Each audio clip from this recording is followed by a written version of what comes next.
እንዳልኳችሁ ዛሬ የምናወራው ስለ ወር አበባ መቅረት ነው እና የወር አበባ ቀረ የምንለው መቼ ነው የሚለውን ስንመለከት የመጀመሪያውና ሞስት ኮመንሊ ደግሞ የሚታሰበው ምንድነው እርግዝና። በቤት ውስጥ እርግዝና መመርመር የምንችልባቸው መሳሪያዎች ላይ ቼክ በምናደርግበት ጊዜ እርግዝና እንደሌለ ሊያሳየን ይችላል። ያ የሚሆንበት ምክንያት ምንድነው? ይሄ ከማህፀን ውጭ እርግዝና የምንለው ጊዜ እንደሚፈጠር ጭንቀት ወይም ስትረስ ውስጥ መግባት። ያ ማለት ያው ሁላችንም ያስጨንቀን የሚረብሻን ነገር ሊኖር ይችላል።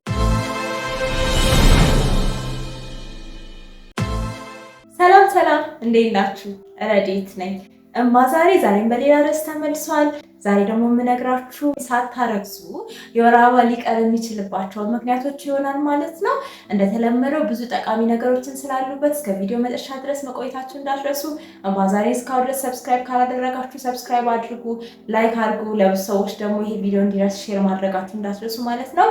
እስከ ቪዲዮ መጨረሻ ድረስ አብራችሁ ይቆዩ እና እንግዲህ እንዳልኳችሁ ዛሬ የምናወራው ስለ ወር አበባ መቅረት ነው እና የወር አበባ ቀረ የምንለው መቼ ነው የሚለውን ስንመለከት ከ3 ወር ወይም ደግሞ ከ90 ቀናት በላይ የወር አበባ ሳይመጣ ከቀረ የወር አበባ ቀርቷል ልንል እንችላለን ማለት ነው። ወይም ደግሞ የወር አበባችሁ የሚመጣበትን ጊዜ በትክክል የምታውቁ ከሆነ መምጣት ከነበረበት ቀን ሳይመጣ ሲቀር ወይም ሚስ ስታደርጉት የወር አበባ ቀረ ልንል እንችላለን ማለት ነው። የወር አበባ ሊቀር የሚችልባቸው ምክንያቶች ብዙ ሊሆኑ ይችላሉ። የመጀመሪያውና ሞስት ኮመንሊ ደግሞ የሚታሰበው ምንድነው እርግዝና ከተፈጠረ ነው። ያው እርግዝና ካለ ኦብቪየስሊ የወር አበባ ስለማይኖር ማለት ነው።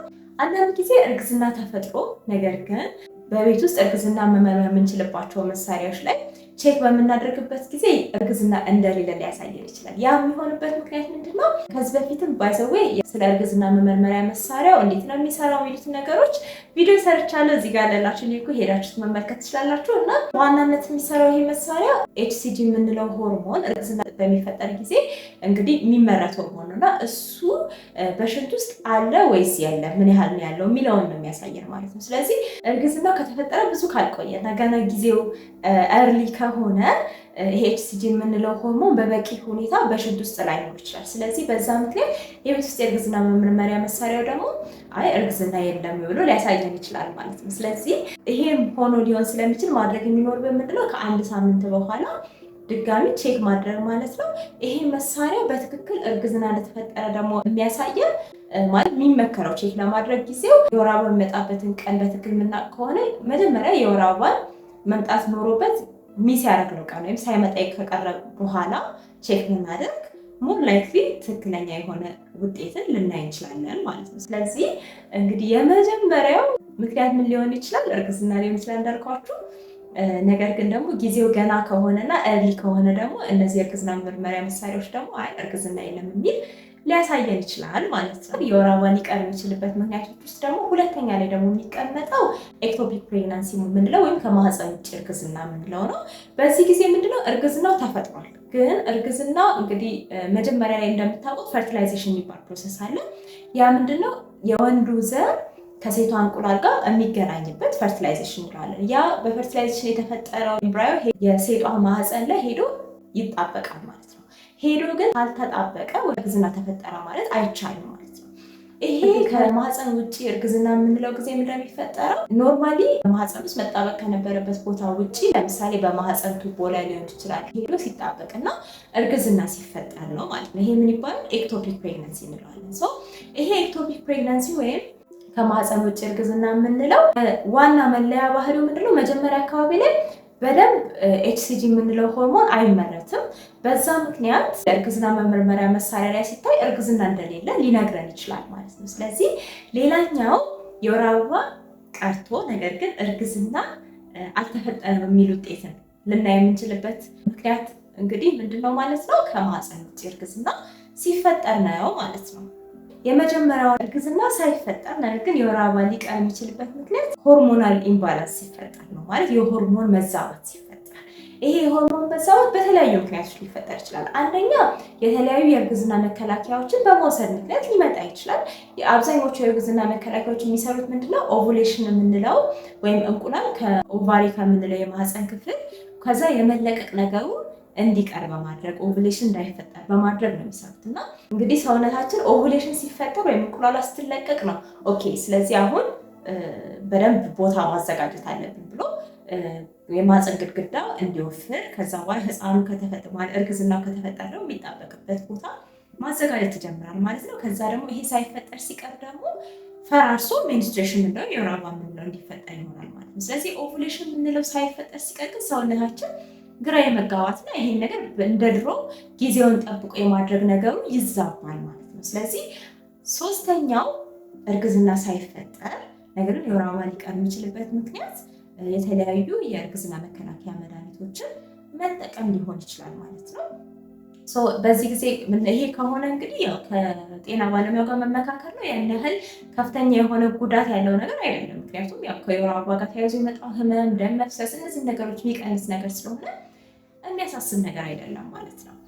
ሌላው በተመሳሳይ ሁኔታ ሁለተኛው ደግሞ እርግዝና ሳይፈጠር የወር አበባ ሊቀር የሚችልበት ምክንያት ጡት የምታጠቡ ከሆነ ነው። ጡት የምታጠቡ ከሆነ ሲባል በቀን ውስጥ ለምሳሌ ከ8 እስከ 11 ጊዜ ወይም ከዛ በላይ ጡት እያጠባችሁ ከሆነና ልጃችሁ ደግሞ ጡት ብቻ የሚጠባ ከሆነ በዚህም ጊዜ እንግዲህ ሰውነታችን ኦቭሌሽን እንዳይፈጠር ወይም እንቁላሏ እንዳትለቀቅ እንደሱ አይነት ሲግናል ስለሚያገኝ እንደሱ አይነት መልእክት ስለሚያገኝ ያው የወር አበባ መዛባት የወር አበባ ደግሞ በጭራሽ እንዳይፈጠር የማድረግ ነገር ሊኖር ይችላል ማለት ነው። ይሄም ደግሞ ሊያሳስባችሁ የሚገባ ነገር አይደለም፣ እንደውም መልካም ነገር ነው ማለት ነው። ሌላኛው ከሆርሞን መዛባት ጋር ደግሞ የሚያያዘው ነገር ምንድነው? ፖሊሲስቲክ ኦቫሪያን ሲንድረም የሚባል የህመም አይነት ነው።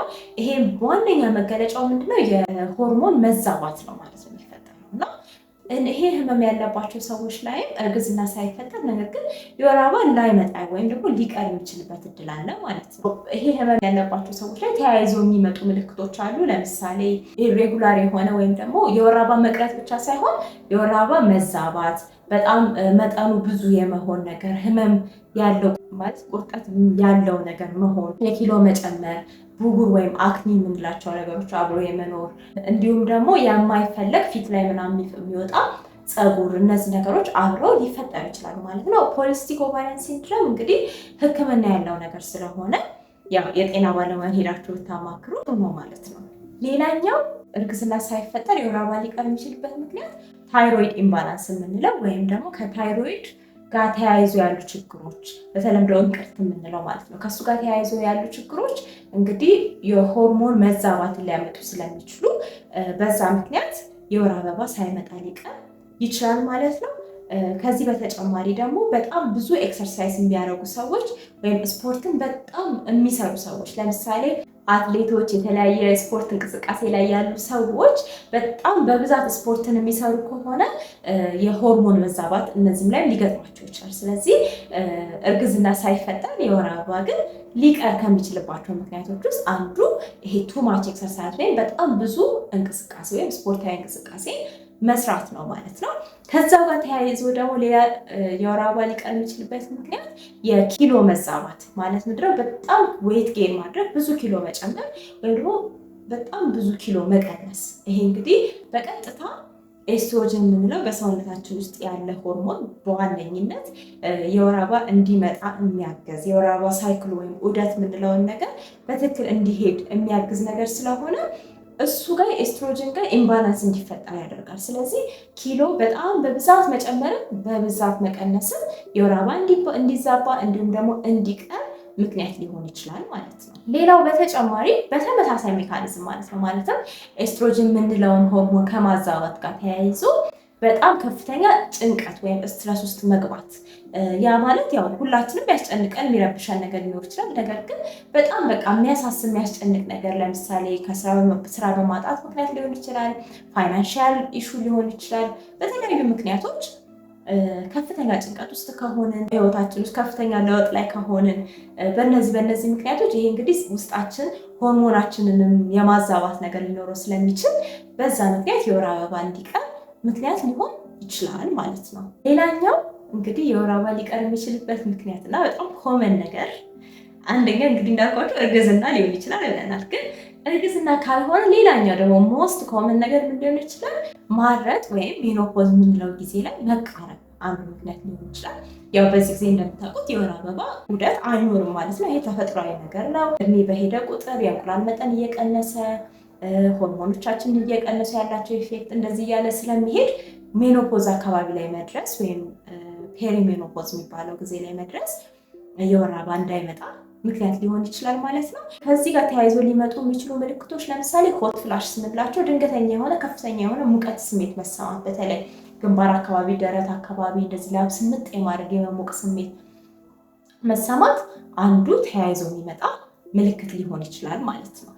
እዚህ ጋር እንድታስታውሱት የምፈልገው ነገር እንግዲህ ሳይንስ የሚለን አንድ ሴት ከ45 ዓመት በኋላ ነው ሜኖፖዝ የምንለው ወይም ማረጥ የሚባለው ነገር ላይ ትደርሳለች ተብሎ የሚታሰበው። ነገር ግን አሁን በተለያዩ ነገሮች ባለን ተጋላጭነት ምክንያት በአኗኗር ዘይቤያችን ለውጥ ምክንያት ባልታሰበ እድሜ ላይ ወይም እርሊ በ30ዎቹ እድሜዎቹ 36 37 ከሆኑ በኋላ ሰዎች ሜኖፖዝ የምንለው ነገር ላይ እየደረሱ ያሉበትን ጊዜ ላይ ያለ ነው። ስለዚህ ግዴታ እድሜያችን ከፍ ማለት የለበትም እና እንደዚህ አይነት ይሄ ሆት ፍላሽ የምንላቸው ነገሮች ከተሰማን የወር አበባ መዛባት መቅረት ምናምን ካለ የሕክምና ባለሙያን ማየቱ የሚመከር ነው ማለት ነው። ምክንያቱም ኤርሊ ሜኖፖዝ ወይም ኤርሊ ኦቫሪያን ፌሊየር የምንለው አለ ለሱ አንዱ ምልክት ሊሆን ስለሚችል ማለት ነው። ስለዚህ እንግዲህ እንደ መዝጊያ ወይም እንደ ማጠቃለያ የወር አበባ መቅረት በሕክምና ቋንቋ አሚኖሪያ እንለዋለን እና በሁለት ክፍለን ልንመለከተው እንችላለን። ፕራይመሪ አሚኖሪያ እና ሰከንዳሪ አሚኖሪያ ብለን ማለት ነው። ፕራይመሪ አሚኖሪያ ማለት ከመጀመሪያው ምንም አይነት የወር አበባ አይታ ማታውቅ ሴት ከሆነች እና እድሜዋ ከ16 ዓመት በላይ ከሆነ የሕክምና ባለሙያ ማየት አለባት ማለት ነው። ስለዚህ ሕክምና የሚያስፈልገው ነገር ሊሆን ስለሚችል ማለት ነው። እንዳልኳቸው ደግሞ አሁን በጠቀስኳቸው ምክንያቶች እርግዝና ምክንያት ሊሆን ይችላል። ከእርግዝና ጋር ደግሞ ተያይዞ ባልሆኑ ምክንያቶች ሌሎች ምክንያቶች አሁን ያወራናቸው ማለት ነው። በእነሱ ምክንያቶች የወር አበባ ሊቀር ይችላል። እሱን ደግሞ ሰከንደሪ አሚኖሪያ እንለዋለን። ማለት ከጊዜ በኋላ የመጣ ነገር ስለሆነ ሰከንደሪ የምንለው ለዛ ነው ማለት ነው። አንደኛ የወር አበባ ሲቀር ማድረግ ያለብን ነገር የእርግዝና ምርመራ ማድረግ ነው። ምናልባት የወር አበባ መምጣት ከነበረበት ጊዜ በጣም እንትን ካላልና የሚያጠራጥር ነገር ካለ አንድ ሳምንት በኋላ ደግሞ ቼክ ማድረግ ነው። አብሮ ተያይዞ የሚመጡ ሌሎች ምልክቶች ካሉ በፍጥነት የሕክምና ባለሙያ ጋር መሄድ ነው የሚመከረው። እርግዝና እንዳለም ካሳየን ደግሞ የእርግዝና ሁኔታ ሄዶ መታየቱ ይመከራል ማለት ነው። ስለ እርግዝናው አጠቃላይ ሁኔታ ለማወቅ እርግዝና እንደሌለ ከሆነ ደግሞ ያየነው እንግዲህ የሕክምና ባለሙያ ማማከር የሚኖሩብን ሁኔታዎች ሊሆኑ ይችላሉ። አሁን ካልኳችሁ ነገሮች ጋር ተያይዞ ካልሆነ ለምሳሌ ጡት እያጠባችሁ ካልሆነ ምንም አይነት የኮንትራሴፕሽን የምንላቸው ሆርሞናል ኮንትራሴፕሽን ናቸው በተለይ ማለትም ሆርሞኑ በውስጣቸው የያዙ ማለት ነው እንጂ እንደ ኮንዶም ስፐርሚሳይድ የምንላቸው ምናምን እነሱን አያካትትም። ነገር ግን ከነሱ ውጭ የሆኑ ከሆኑ ሄዶ የሕክምና ባለሙያ ማየቱ ይመከራል ማለት ነው። ምናልባት ስለዚህ ርዕስ ላይ መጥቀስ የነበረብኝ የረሳሁት ነገር ካለ እናንተም ደግሞ መጠየቅ የምትፈልጉት ነገር ካለ እንደተለመደው ኮመንት ላይ አስቀምጡልኝ ማለት ነው። ሀሳብ አስተያየቶቻችንን ኮመንት ላይ አስቀምጡልኝ። እማዛሬ እስካሁን ሰብስክራይብ ካላደረጋችሁ ሰብስክራይብ አድርጉ፣ ላይክ አድርጉ፣ ሼር አድርጉ። እንግዲህ በቀጣይ ቪዲዮ እስከምንገናኝ ድረስ ቻው ቻው።